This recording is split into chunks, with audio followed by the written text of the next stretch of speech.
Hi everyone, I'm here today to talk to you about GMO food. So, I'm sharing to you about what we call the ancient genetic modification first, which is done by actually selective breeding. So this is actually what corn was in the wild, and they chose those with bigger kernels and ears, and this is what produced corn that we actually have and eat today. This process is actually still done currently to broccolis to let them have bigger heads, to bananas to have less seeds, and apples that are sweeter and juicier.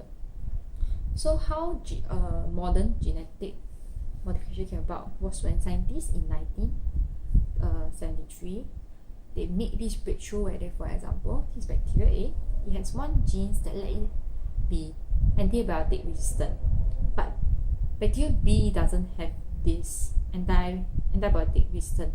So they took the gene in A that was responsible for that resistance and put it into bacteria B, and this actually allowed bacteria B to be resistant to the antibiotic. And this was actually the first successful genetic engineered organism.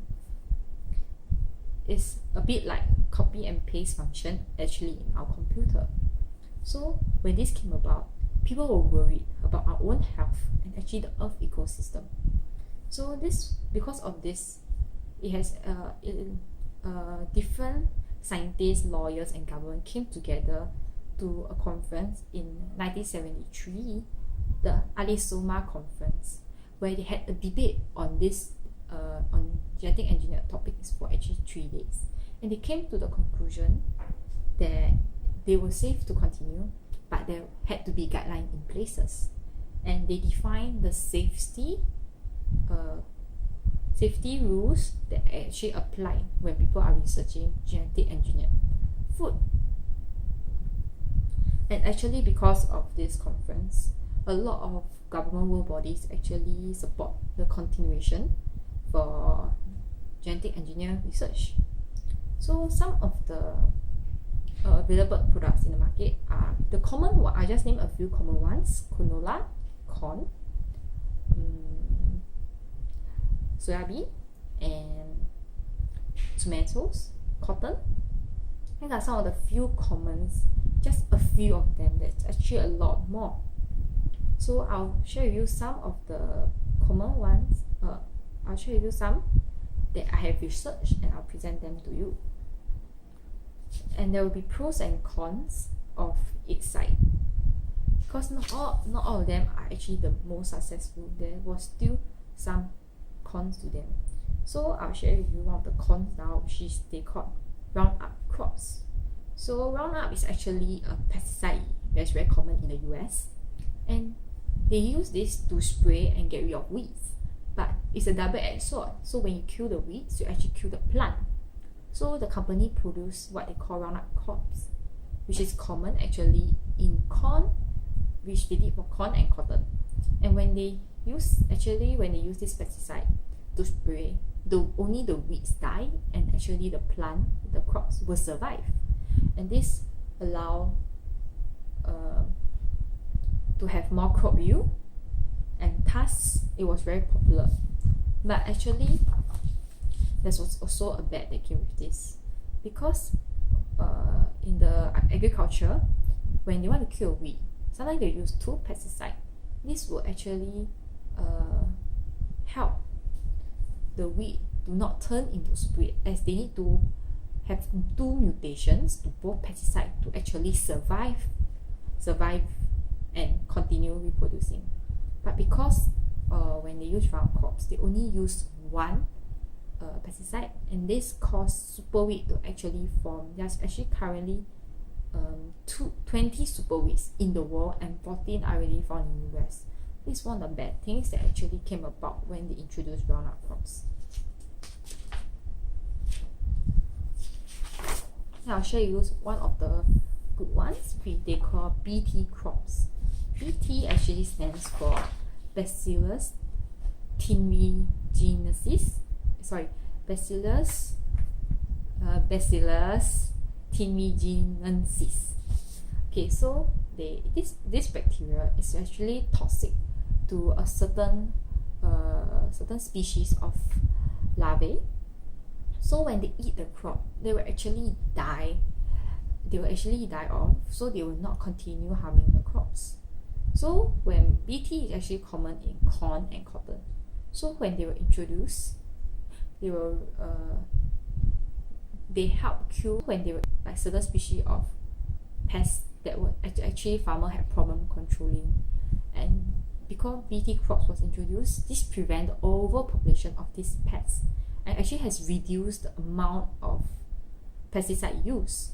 And in the study done by the USDA from 1995 to 2010, it showed that actually the use of pesticide in corn decreased by 99%, and in cotton crops it actually decreased by 95%.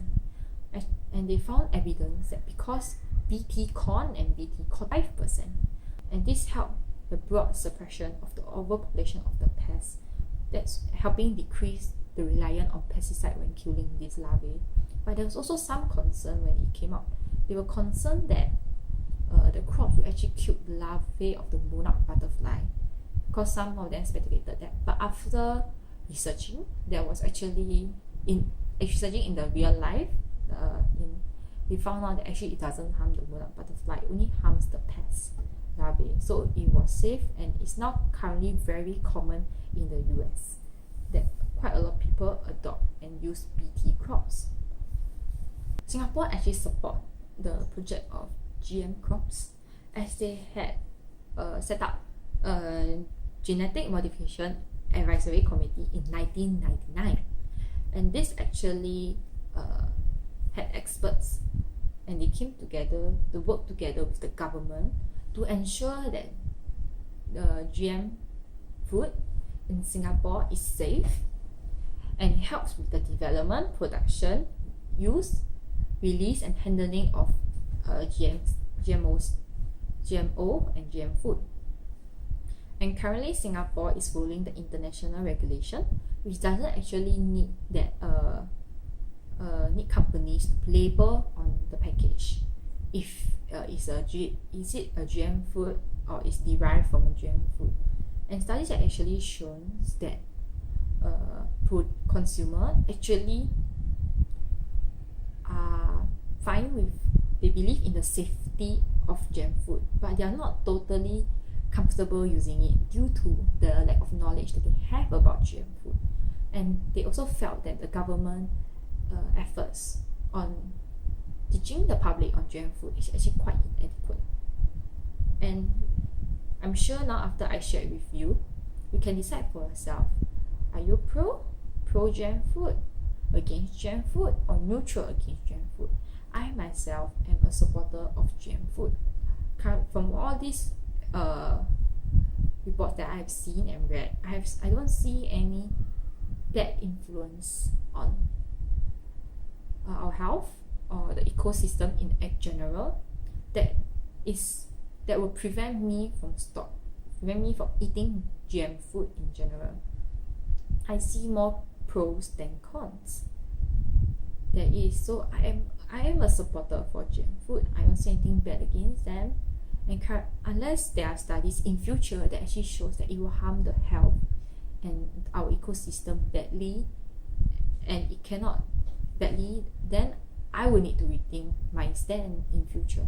But before there's any concrete scientific findings that actually prove that GM food is not good for us, I will remain my current stand as a supporter for GM food.